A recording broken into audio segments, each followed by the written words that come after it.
Sorry for those online that were still waiting for us. You know, as you see, there's some advantages with the physical presence in the event, but we need to resume the session, also to not to end too late.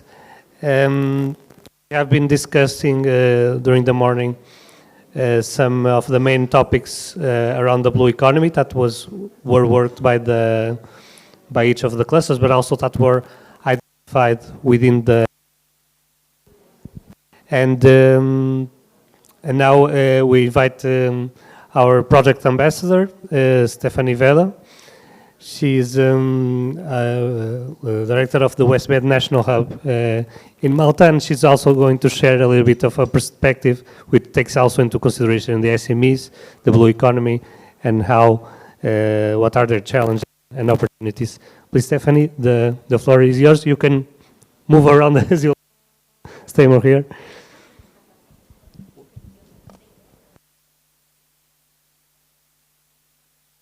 This one. It's working better. Yep. This one to pass to the next. To the next slide. Okay. Yes. Very good. Good afternoon, everyone. So first of all, thank you very much for the invitation.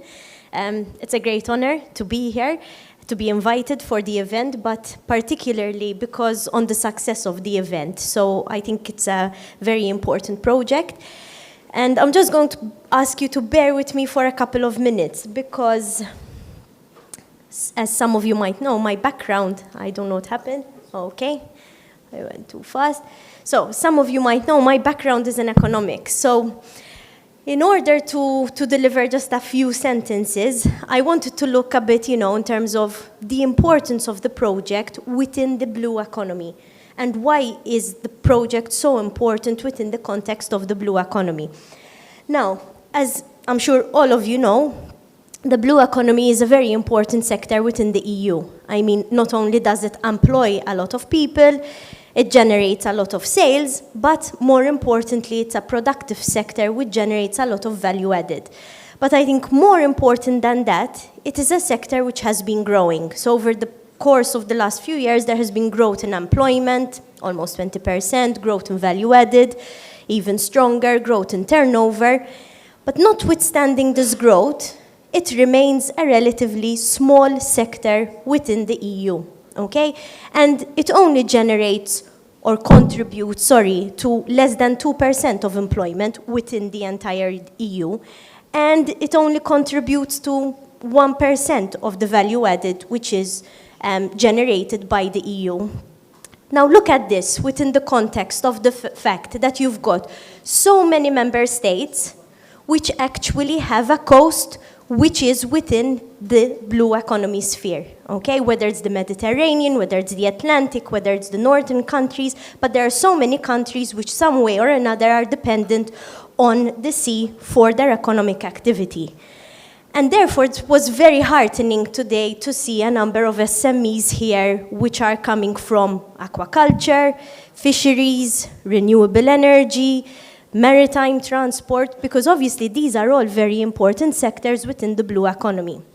But if you were to break down even further the blue economy, there is a very high percentage of that economy which is coming from the coastal tourism sector. So out of the total blue economy, we have about half of that in terms of employment, which is dependent on coastal tourism.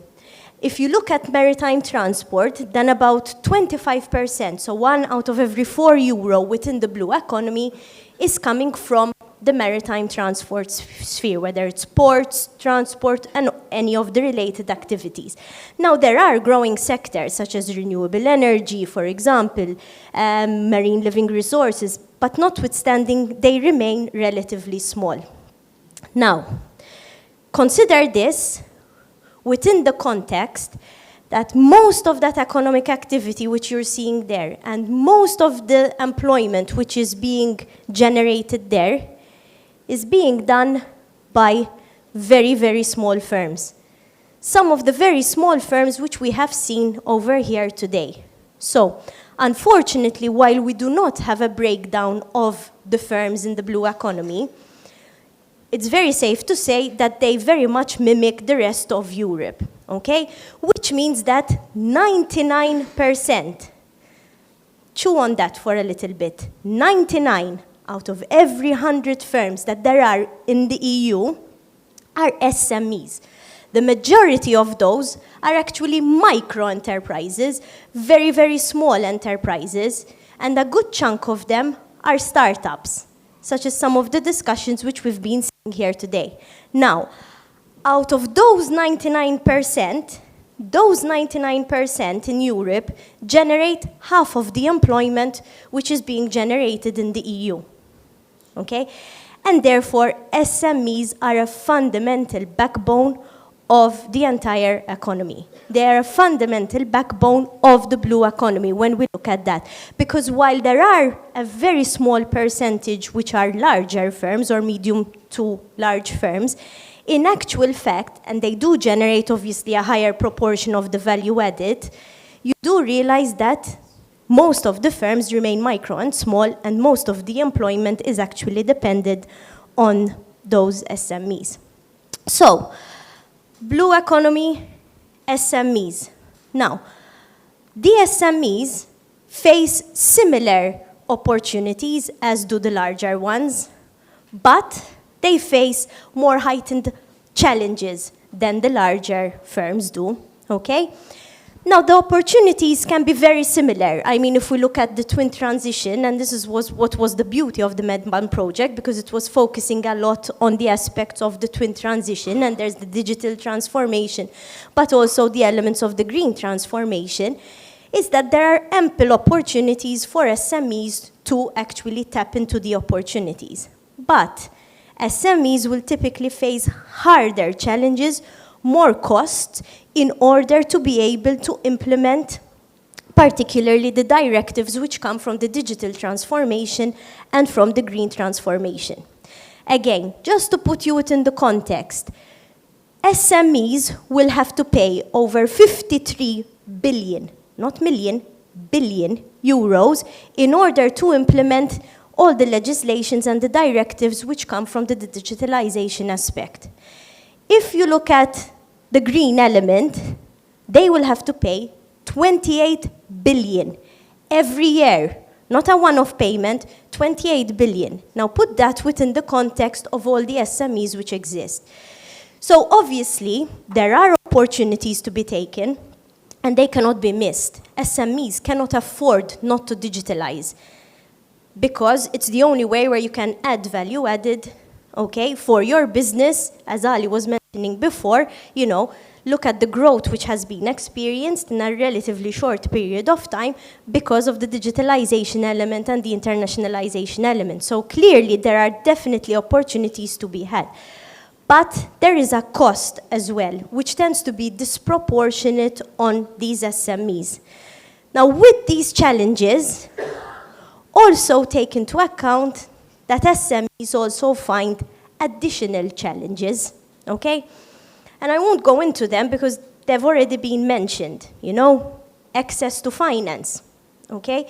How can I get access to finance when I'm still a micro enterprise or I'm still a startup and I don't have the collateral and I just have an idea? And, you know, somebody mentioned that the idea was developed in 2000, when did you mentioned that it took 3 years, right, to get funding, or 2 years in order to get funding in order to develop the ideas in a significant manner. 2 years is a long time. It's a very strong, you must be really dedicated to the project in order to constantly face a wave of challenges when it comes to accessing finance.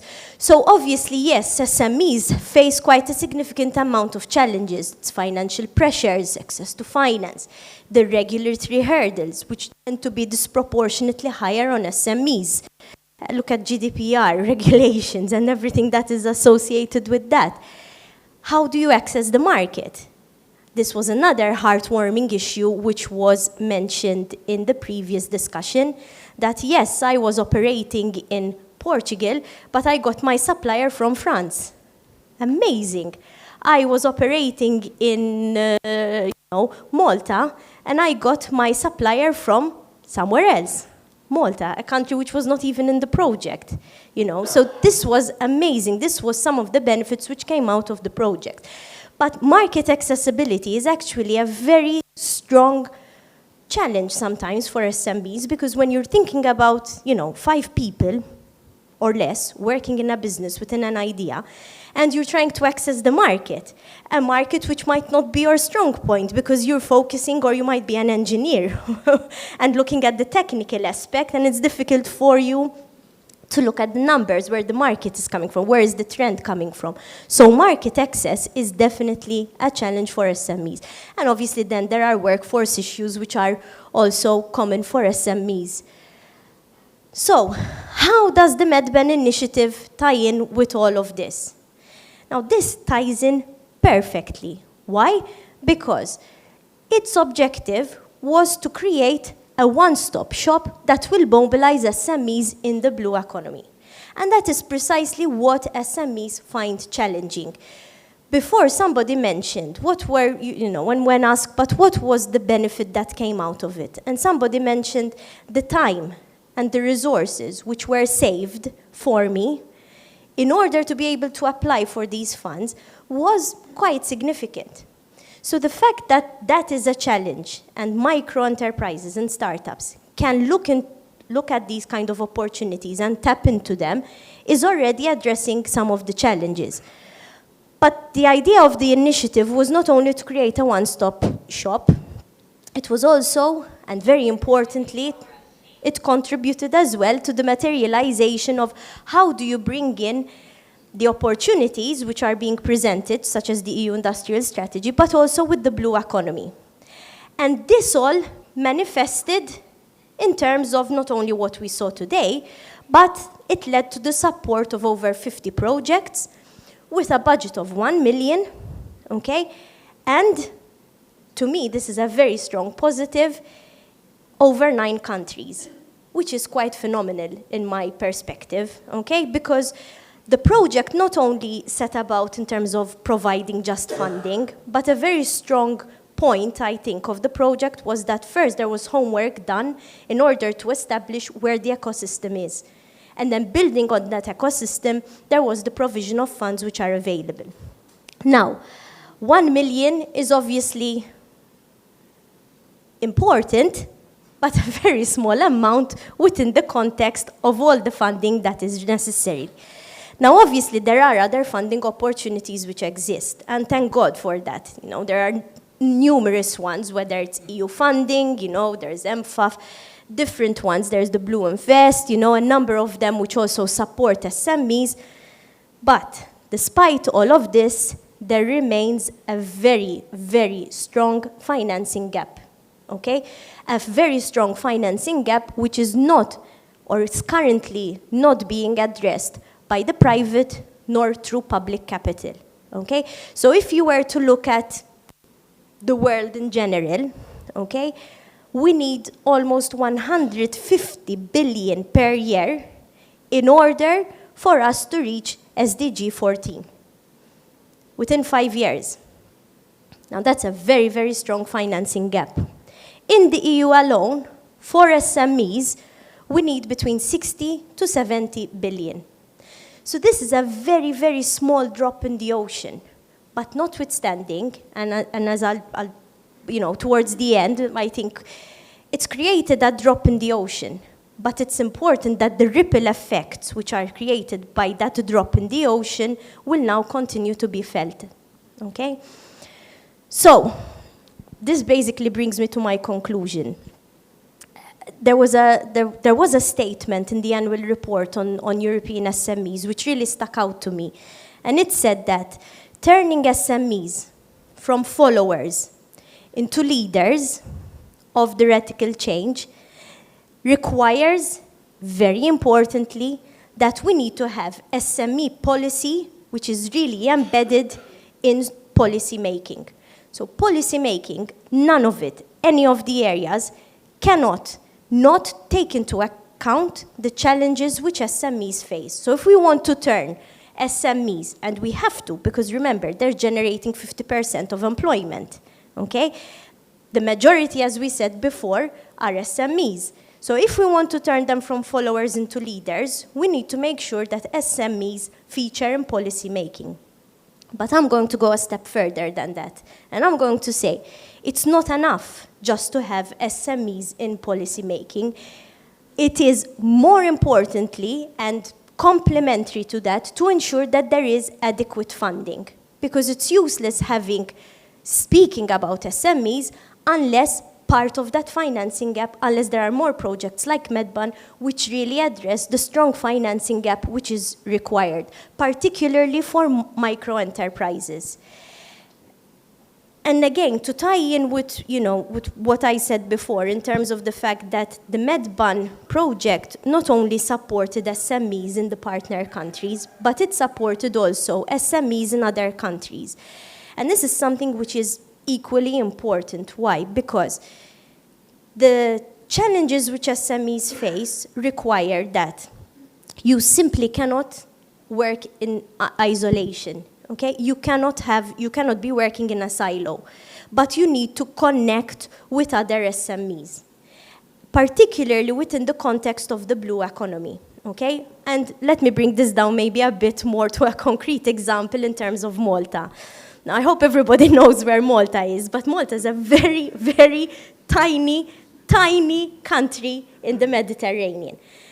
Our land resources are non-existent. We have no resources. Our only resources which we have are human resources. But our sea area is 13 times our land area.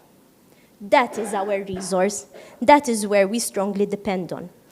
But SMEs in Malta cannot rely solely on what they are doing. They need to connect with other SMEs because we cannot continue to reinvent the wheel. And that is why it is very important that we have SMEs from Italy, France, Portugal, Spain working together. But if we really want to address the opportunities, the common opportunities which lie in the Mediterranean, and the common challenges which lie in the Mediterranean and even in the Atlantic, then we need not only those SMEs in those countries, but we also need the southern shore countries also to be able to participate. And therefore, it's very important that projects like this are not only extended across Europe, but they're also extended across other countries within the Mediterranean region as well. And this is something which we do as well in terms of the WestMed, because this is what we try to do and bring stakeholders together.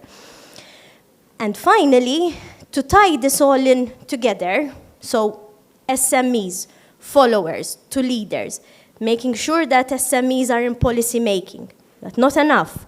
Making sure that there is funding which is available, making sure that they have access to internationalization is precisely, to me, what the MedBAN project has been trying to do. A very tiny drop in the ocean, as I said before, because it's 1 million out of that big pool of financing gap which exists. But that 1 million has created a ripple effect, which I honestly hope, that it can be sustained into the future. And not only can it be sustained, but it's very important that the benefits which the firms have actually reaped through their participation in the project are actually capitalized and will allow them to grow further. And with that, I think that it's not only a pleasure to be here and hearing about all this, but it's equally pleasurable to hear about what's coming in the second part here in terms of how the project is going to be extended even further into the future. So with that, thank you very much. I don't know if you have any questions.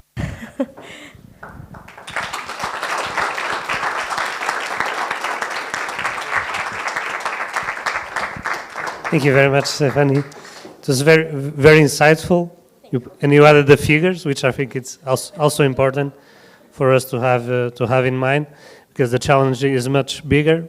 But as you said, this is just but one effort within what needs to be done. And talking about the future, and of course we can say the project itself, or formally, will be ending at the end of this month. But this will continue. The cooperation will continue, the clusters will continue working, and not by themselves, but adding to what was worked already in the project. And in that sense, we found that it will be important to formalize this relation, the Eurocluster. And as such, I invite now the representatives of each of the clusters of the consortium to sign this charter of principles, these statutes, which are the basis of, or the agreement that we have about what is important for the blue economy in the Mediterranean. Right now, more focus on EU side, but also, as you see next, also with other partners from North Africa. So I invite to the stage Ruben Eiras from Fórum Oceano, Secretary General of Fórum Oceano, Sara Tedesco from Cluster BIG, Gregory Jovanov from Strategies, Laurence Martin from Federazione del Mare, Anushka Leroux from Polmer Méditerranée, and Yolanda Piedra from the Cluster Marítimo de Islas Baleares. And of course, Lorela, if you can support with, okay. And as we formalize, and so as we formalize this, just to add that, of course, the MedBAN has these main focus: supporting SMEs, facilitate knowledge, foster internationalization, the adoption of new technologies also, and other topics. And so these are the areas in which the clusters are agreeing on cooperating, and which are the basis for the future of MedBAN.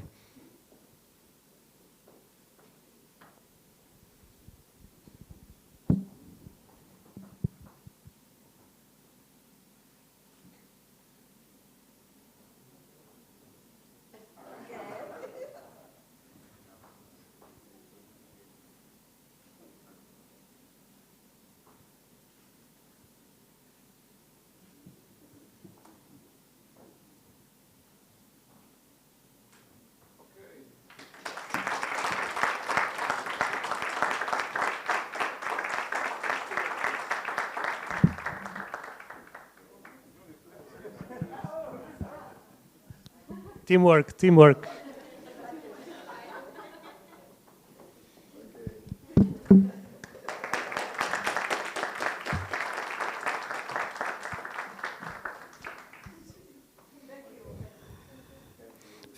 Thank you.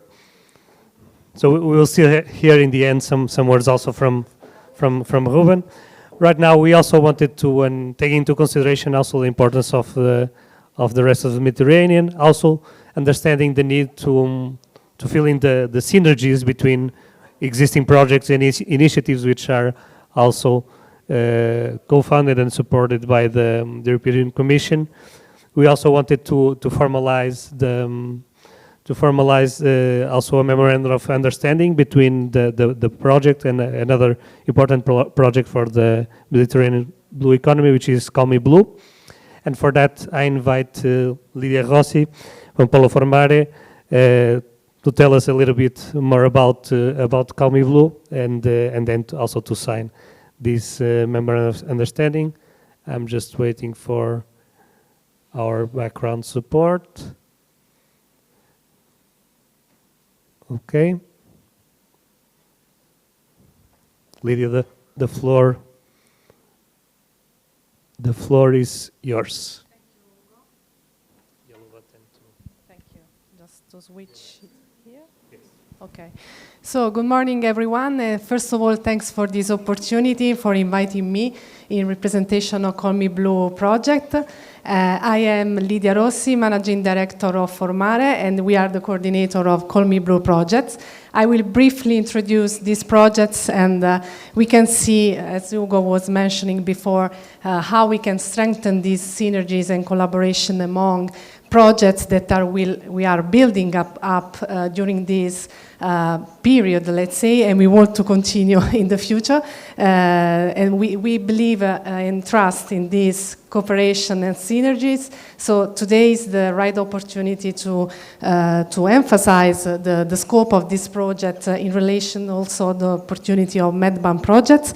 I will be very brief in the presentation on the main objectives of Call Me Blue projects. This is an MFAF project. It was funded in 2023, and it lasts 2 years, so it will end around September 2025. This project Call Me Blue stands for Cluster Alliances in the Mediterranean Blue Ecosystem, and it aims mainly to strengthen the cooperation between the North and South clusters in the Mediterranean Sea Basin. So the main priorities is really to provide support for the emerging and embryonic maritime clusters of the North Africa, and thanks to the establishment and sharing of knowledge between the North and the South. This is a result of the cooperation under WestMed initiative, and also it aligns with the priority of UFM. As you can see from the partnership, it gathers together the main maritime clusters of the Mediterranean area. This is, let's say, also a common ground between Call Me Blue and the MedBAN project, because as you can see from the partnership, we are representing maritime clusters from Italy, France, Spain, Portugal, Greece, and we have also, of course, the engagement of North African clusters like Algeria and Tunisia. We have also the support of associate partners. Among these, there is also a representative from Cluster Marítimo de Baleares, BusinessMed and Unimed. And since this is a project that operates also at the governmental level, we have also the engagement of some representatives of Egypt, Morocco, and Mauritania in order to best advise and address our project priorities within the scope of countries' priorities. So as you can see, we have also the support of Egyptian Maritime Transport Ministry, Mauritanian Maritime Cluster, and Maritime Fisheries Department of Morocco regime. So very briefly, what is the objectives of this project? Of course, identify the data, the barriers and gaps of the blue economy sectors in those countries, promote the empowerment of embryonic and emerging clusters from the south of the Mediterranean, so create north-south cooperation, not only, but also south-south cooperation, fostering regional dialogue among the maritime clusters of the Mediterranean Sea Basin, and of course, promoting the stakeholder engagement. So we are working with the same, mostly partnership of MedBAN, and so we are the expected results mainly, as mentioned before, is to create really a capacity building for those clusters, to prepare the ground also for the North African clusters to be prepared for new business opportunities, and of course to engage at the regional level the policymakers in order to emphasize the role, to boost the role of maritime clusters as key role for future investment in the blue economy. So mainly this is let's say, the structure of work packages, just to give you a frame on how we are working. So first of all, we have identified the most promising blue economy sectors in the countries that I mentioned before. And then we have worked a lot also to mobilize local stakeholders, especially in the North African area. And we are creating different opportunities for regional cooperations, including we are working a lot also with Forum Oceano for the establishment of the platform of to match key stakeholders and actors of the Mediterranean Sea Basin in order to create a long-term impact of this project. So basically, this is the main structure of our work. So today I'm very glad to be here in order to sign this cooperation agreement, because as said before, we start from the same ground, the same pool of actors, and we are working in an integrated way, because of course we can build up a strategic partnership, not only for, I'm thinking just to some concrete action between Call Me Blue and MedBAN, for instance, we can promote, for instance, new business opportunities, because we are preparing the ground on the North African area. So once they will be ready for expanding their markets, we have the pool of, for instance, SMEs that we can engage, for instance, from MedBAN. We are working in the same scope because all the partners are aware about the two priorities and expected results. So this is an added value because we work in the same direction.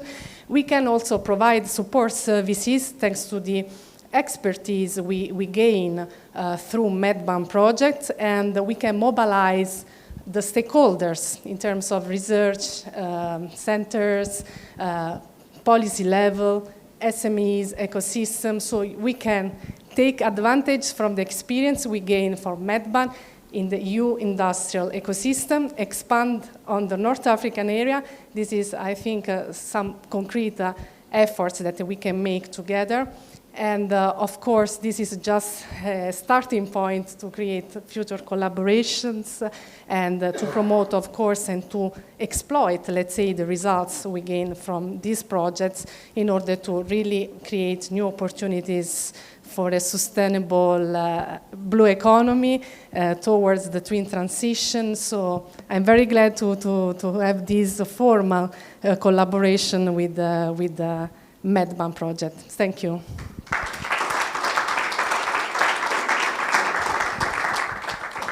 So I invite, I suppose, Ruben will be the one signing on behalf of MedBAN, and Lydia.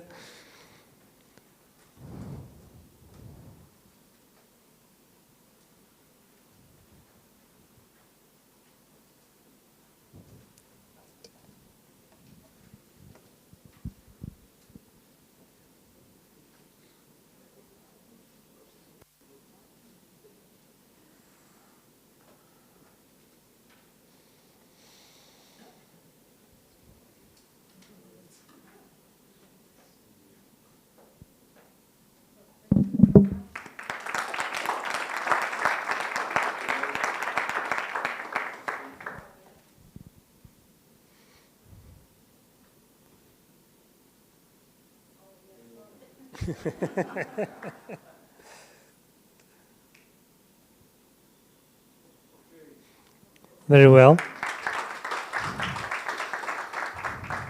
So some keywords: synergies, cooperation, and really concrete actions and results that we can bring with this. I think it's in line also with what we talked about, the SMEs. So I could not think of a better way of ending an event and having the insights for someone who has also big vision for what is the blue economy. So I invite Ruben now to talk a little bit about the future of MedBAN and the future of these initiatives within. Thank you, Hugo. I will, of course, not take much long. We have also another important milestone that we have today. It's the lunch. So, but to say that it's a very, very good moment. And I was, speaking to Gregory again, where this idea was born. It was born at Porto Vereda, right? The first take of the idea, and then over a beer and a good dinner, and then we followed up the idea, of course, with the beer, along with our Italian friends and Spanish friends and French friends, and what this is the Mediterranean. It's a part of the Atlantic, more Mediterranean, so it's Portugal, and it's Europe. So here we are also celebrating Europe. We're not also celebrating, the aim of the project. When we look at those numbers, of course it's a drop on the ocean, but it's a drop, an important drop. 51 SMEs that were supported in 9 countries, with a program that was new at the time. We had to synchronize many of the rules with the European Commission, all of that stuff. Strategists did, Gregory, a wonderful job in there, really fantastic. And and managing, and for Forum Oceano was the first time for managing cascade funding. And we also thank the confidence and the trust from all the partners of the consortium that entrusted Forum Oceano the job of leading. And also thank the team that did a fantastic job. João, always at the helm of the communication, João Pereira. Gonçalo Faria, that took the lead at a certain time. Dan Morella, finished, did the finishing line, and many other persons of Forum Oceano that also contributed, also in the finishing line, like Gonçalo Santos, that is here as our head of internationalization. But to say that, again, celebrate Europe. And what is celebrating Europe? In the time that we are living, and we are not immune to that, of closing, and the tendency of closing the markets, closing or diminishing the circulation of people and so on. Of course, there is a limit to that, but who is defending this wants to effectively end the European project. And the European project is not perfect, but it is the best we can have. And what is the European project? It's us. It's each one of us here. And what we do, of course, for a living, it's true, but also it's building a better, I would say, business environment and prospects of living for all the countries and for all the people that exist. I exchanged, some words with one of the companies from Malta that was not inside the project in the beginning, but this is what is good, it's the openness. And it was, we know what is to struggle at the beginning of a business endeavor, especially in Europe, because in the United States, there are other difficulties. But doing business in Europe has a lot of potential, but it's difficult because you have to overcome a lot of barriers. And I was really satisfied to hear, again, it's one drop of the ocean, but it's important.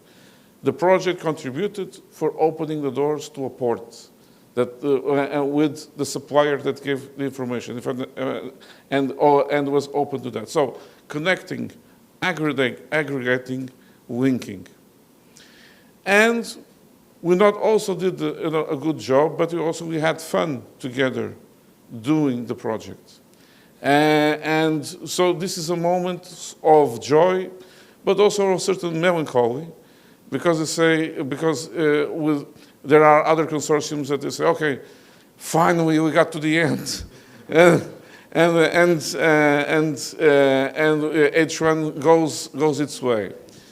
But I think we want to stand together, and we are already working on that. We have, I would say, we are exploring opportunities like the Interreg Next Med could be, a very important opportunity. In that context, Forum Oceano will not lead. In fact, it's good that leadership rotates.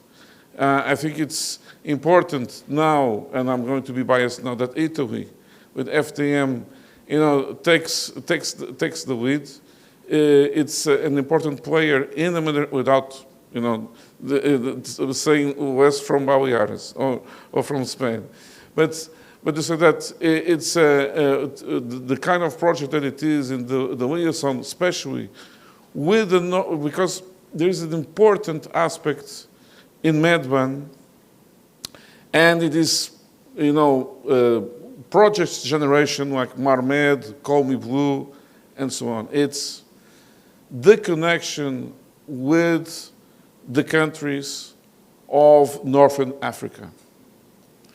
It's of the utmost importance that we link our peoples, our economies, in a constructive way.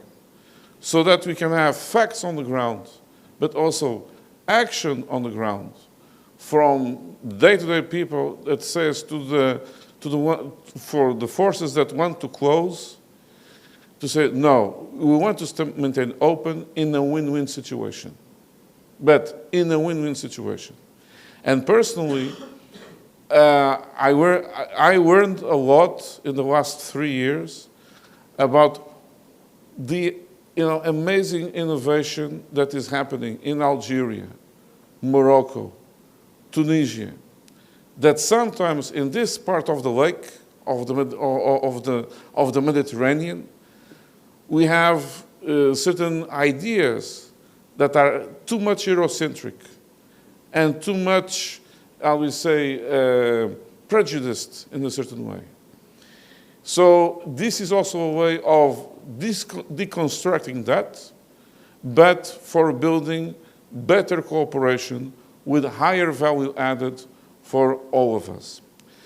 This is what we want to do at Forum Ocean, and this is what drives us, is doing good job, enhancing the KPIs, the indicators that keep us going and getting higher financing, better financing, and also from the European Commission, but also from the private financiers. And I want to end with this. All of this is very nice, but what we should aim is that in a few years' time, if you do MedBAN 2.0, is that at the end of that project, we have investment funds and private, I would say, and private actors with higher capital that go and give and invest in these SMEs to make them grow. So this is where we are. It's not easy to do. It's a very, I would say, laborious path to go. But now, in the time that Europe is facing a crisis, you know what happens with the European project. Facing with a real crisis, Europe is forced to act. So, in this case, also to say that in the context that we have, and finalizing with this, let's look at the dual use. Or, like the Draghi report states, the triple use of blue economy. So innovation, defense, and sustainability. So we have to add defense to innovation and sustainability. Yolanda, we had a very interesting meeting yesterday about that. But to say that, especially when we look at Federação del Mar and the ecosystem of Federação del Mar, also the ecosystem of Strategies, and the other clusters, we have the participation of the Navy in this, and also of other entities that have technologies that can both operate in the civilian and in the military way. So now could be a very important moment. You could say the moment for scaling up, blue economy, and taking out of the PowerPoints and increasing those numbers to the triple. Thank you very much, and let's make the blue economy happen. Thank you.